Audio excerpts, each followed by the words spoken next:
O ministro Barroso fez apologia ao crime e o ministro Gilmar Mendes precisa pedir perdão ao povo evangélico no Brasil. São afirmações do senador Magno Malta em seu discurso contra a liberação do porte de maconha e também contra a descriminalização do porte de maconha.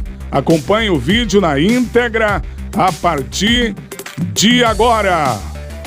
Senador Marco Rogério, senadores, senhores senadores, esse tema ele se reveste de uma importância muito grande e acho que o Senado, mais uma vez, não tinha necessidade disso, vive um momento ímpar. Nós estamos aqui resgatando a Constituição. Esse poder, o poder legislativo, é que tem obrigações constitucionais de fazer a lei. A Bíblia diz que filho sem correção é a vergonha do seu pai e a decepção da sua mãe. O que ocorre no Brasil hoje, e já há muito tempo, e sobre essa matéria eu falo, e aqui tinha o senador Jacques Wagner, que foi deputado federal comigo, e eu trato dessa matéria e as coisas que falam sobre droga são as mesmas que sempre falei. A importância é o Senado retomar o seu papel, adentrado pelo Supremo Tribunal Federal. E quando eu falo de correção, é porque o ativismo judicial, ele foi crescendo diante dos olhos do Senado, mesmo sendo alertado por alguns que se encorajavam, e eu faço isso desde o meu primeiro mandato, em 2003, mas não se importaram, deixaram, eles foram mais além, gostaram, foram mais além, gostaram, foram mais além, e hoje não há qualquer tipo de divisão. O Supremo manda, desmanda. Tem influência sobre essa casa? Ninguém pode negar. Tem. Tem influência sobre a outra casa? Tem. Aliás, houve um episódio no meu estado, semana próxima passada, em que o corpo legislativo da Assembleia Legislativa, em respeito à Constituição, ensinou para o Lira. Porque se o ministro Alexandre de Moraes violou o artigo 53 da Constituição, senador Flávio, que na verdade era tão somente comunicar que ele havia ido além demais e que poderia ser levado à comissão de ética, ele simplesmente mandou para que o Lira, para que a Câmara dos Deputados, elas dessem uma chancela ou não à prisão de Daniel. Quem prendeu Daniel? Foi a Câmara dos Deputados. Foram os seus colegas. E lá, ele enviou também para que a Assembleia Legislativa mantivesse ou tirasse o capitão Assunção. E a Assembleia Legislativa do Estado do Espírito Santo, presidida por Marcelo Santos, deputado Marcelo Santos, se comportou respeitando o texto constitucional. E olha que membros da base do governo, de todo o espectro político do Estado, votaram. E o capitão Assunção, em seguida, sai daqui do Supremo, é daqui que tinha que sair, o mandado de soltura dele, assinado pelo próprio ministro Alexandre de Moraes. E o remédio, a relatoria, o relator, o texto preparado pelo jurídico da Assembleia Legislativa, foi exatamente com base em uma fala do próprio Alexandre de Moraes. Então, senhor presidente, é muito importante que o Senado entenda qual é seu papel. E hoje, essa PEC, com uma relatoria significativa, com base no sentimento da sociedade, e isso não é coisa nova. E aí eu falo, porque tenho, senhor presidente, eu tenho mais de 40 anos que tiro drogados da rua, viciados em maconha. Quando minhas filhas nasceram, eu já tinha drogados, viciados em maconha dentro de casa. Bom, minha gente, isso aqui é bonito. Isso aqui é bonito. Alguém que está tentando tirar alguém da sarjeta, ajudando, fazendo um esforço para levar as pessoas de volta a uma vida normal, livre das drogas. Isso aqui é uma ação digna de aplausos, né? Agora, essa questão de liberar maconha, liberar drogas, ou seja, não há dúvidas, liberou, a tendência é aumentar o número de pessoas que vão usar, que vão se viciar, que vão fazer uso disso, e isso, com certeza, não é para o bem do Brasil, não é. Mas vamos continuar ouvindo aqui o discurso do senador Magno Malta. E eu sou acostumado, porque sinto na pele, a ver mães chorando, famílias destruídas, depauperadas. Na verdade, defender a legalização de drogas e nas bases que colocou o Supremo, que melhora até a logística de quem vende droga, visto que qualquer garoto, até com base nas afirmativas do ex-governador da Bahia, que hoje é ministro da Casa Civil, o Rui Costa, que o tráfico tem capilaridade, que dá emprego para adolescentes, a logística vai ficar fácil. Qualquer menino sai aí com 12 papelotes na mão, 10, 5, sai vendendo aqui. E quem vai prender? O juiz ainda vai ficar sem alternativa. Porque pelas alternativas, o drogado vai se ele quiser. E se ele não fizer, o que o juiz vai fazer com ele? Não existe. O juiz não tem uma carta na manga para dizer eu te recolho 6 meses. Ou te recolho 1 ano. Não, não tem nada. O relatório é quem vai cumprir pena alternativa pintando o cemitério. Assistindo palestras. Relatório, ele não compareceu. Relatório, ele não compareceu. Relatório, ele não compareceu. E no final, juiz sem graça, porque a legislação protege o bandido, não protege a sociedade. Jorge Soros deve estar assistindo isso aqui agora. O ministro Barroso, presidente do Supremo hoje, tinha que se julgar impedido. Porque já fez palestra sobre isso. E o voto dele foi bem antes. Na justificativa do voto do ministro Barroso, ele diz: se o cidadão brasileiro pode tomar um porre atentem a antes isso, de dormir, ao chegar do trabalho, depois de jantar, por que não fumar um baseado? Ora, é apologia ao crime. O ministro da Suprema Corte, e agora ele é presidente. Seria isso apologia ao crime? O senador Magno Malta afirma aqui que o ministro estaria fazendo apologia ao crime. Aqui a gente não vai dizer que de forma intencional, né? Mas segundo o senador, essa forma de falar, né, faz apologia ao crime. Vamos continuar ouvindo aqui o senador, ele tá, o discurso aqui está aquecendo e ele vai falar coisas aí que chamam a atenção. Está viralizando aí nas redes sociais essa fala do senador Magno Malta. Vamos continuar ouvindo. Ele tem que se julgar impedido. Dosimetria de droga, quantidade. O policial, além da câmera, agora vai ter que andar com a balança também? Ou o bandido vai ter que andar com a balança e a maconha? As duas coisas. Para poder conferir que ele não está cometendo um crime. Aliás, o troço pegou tanta moda que essa semana o ministro Gilmar Mendes chamou de evangélico, de narco-evangélicos. Com base em quê, ministro? Com base em quê? Deu nome? Quem são os evangélicos traficantes? O senhor deve um pedido de desculpas a essa nação cristã de evangélicos, de homens e mulheres, e eu faço isso pela memória da minha mãe, da minha família, de centenas e centenas de homens que poderiam estar em qualquer profissão, Vossa Excelência sabe disso, como um profissional liberal, bem sucedido, mas deixaram isso para poder seguir uma chamada, um sacerdócio, e ter que ler que o ministro disse que existem narco-evangélicos.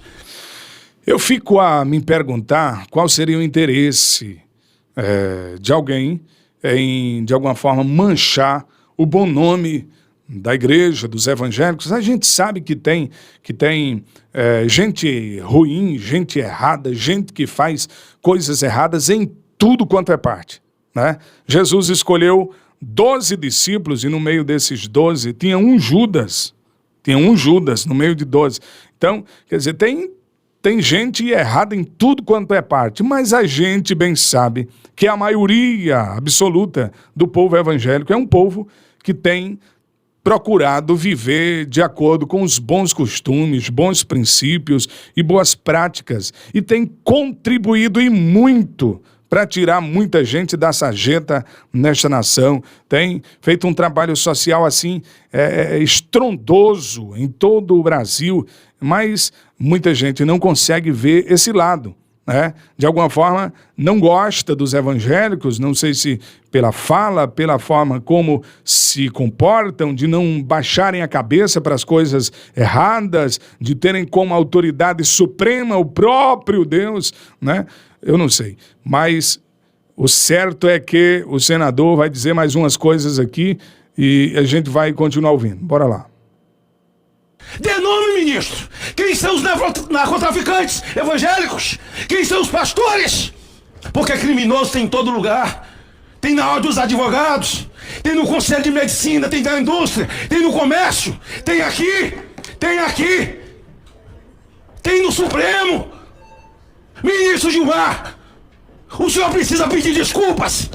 Aqui, quando alguém vem e faz discurso que ofendeu um nicho de pessoas pelas suas opções, recorre logo ao Supremo, ao Ministério Público.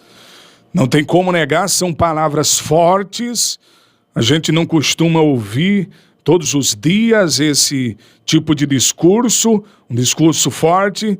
É preciso ter coragem para falar o que o senador está falando, e ele certamente, né, tem respaldo para dizer o que está dizendo. Eu não sei, na verdade, mas ele está falando, né?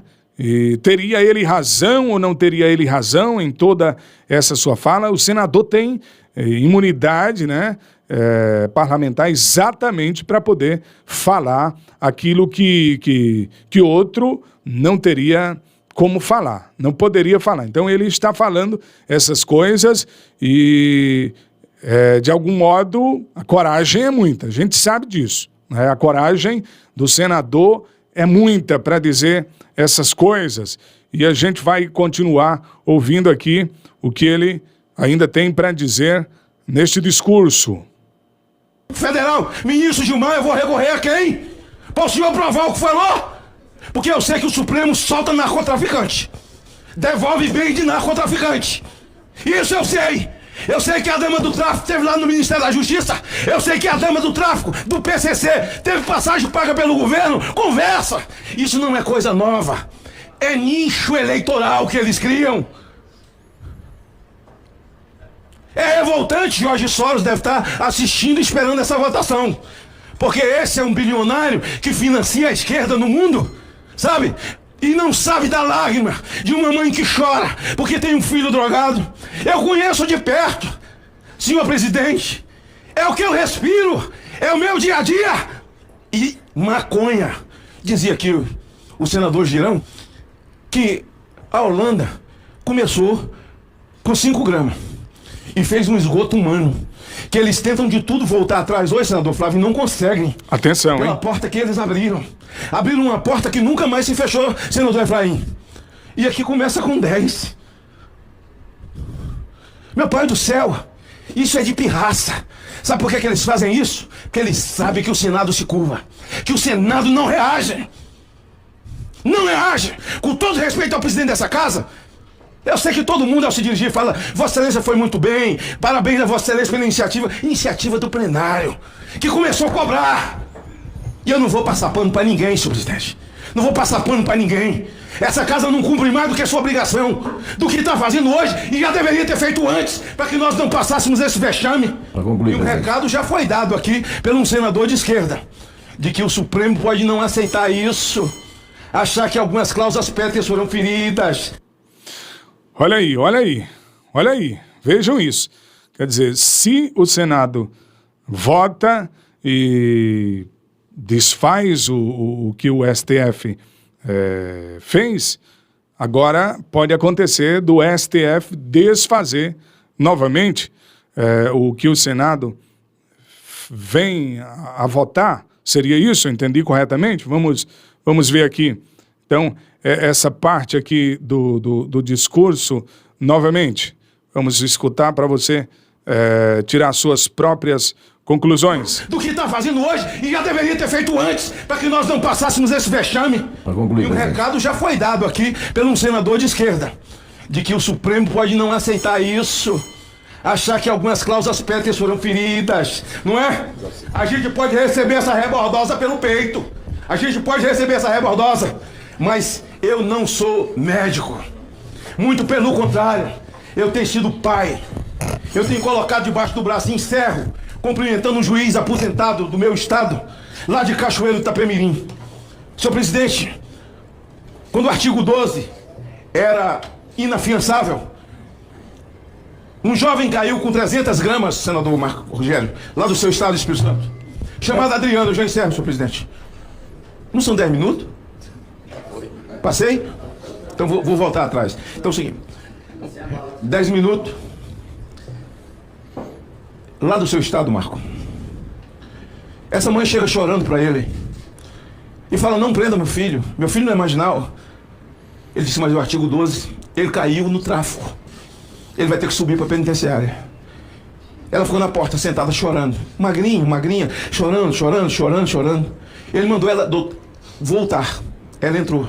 Ele disse: eu ouvi dizer que aí na cidade tem um rapaz, ele só pode ser doido, na minha visão, ele disse, que ele pega esse tipo de gente igual o filho da senhora e põe dentro de casa.